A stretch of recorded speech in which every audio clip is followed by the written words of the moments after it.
લક્ષ્ય ન્યૂઝ, એક નજર, એક લક્ષ્ય. કોઈનગરમાં જીઆરડી ઓફિસ ખાતે 7 દિવસ માટે પ્રસ્થાપિત કરવામાં આવેલ ગણપતિ બાપ્પાનું આજરોજ 7મા દિવસે વિસર્જન કરવામાં આવ્યું. આ તબક્કે ડભોઈ જીઆરડી કચેરી ખાતે પણ દર્શન જોવા મળ્યા હતા, જેમાં જિલ્લામાં અધિકારી હેમંત પાઠક તો તેઓની સાથે તાલુકા માનદ અધિકારી કાલુભાઈ મંસૂરી પણ વિસર્જનની પૂજા અર્ચના સાથે વિસર્જન યાત્રામાં જોડાયા હતા. ગણપતિ બાપ્પા મોરયાના જયઘોષ સાથે ડભોઈ પોલીસ મથક ખાતે જીઆરડી ઓફિસમાં 7 દિવસનું આતિથ્ય માણવા પધારેલ ગણપતિ બાપ્પાનું ગરબાની રમઝટ અને ડીજેના તાલ સાથે વિસર્જન કરવામાં આવ્યું હતું.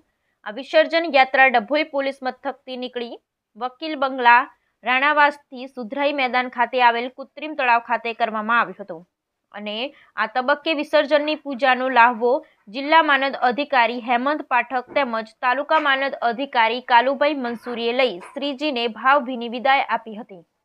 જે જોતા બંને માનક અધિકારીઓની જોડે એક સાથે પૂજા અર્ચના તેમજ વિદાય સમારંભમાં જોડાતા કોમી એકતાના દર્શન પણ સાથે જોવા મળ્યા.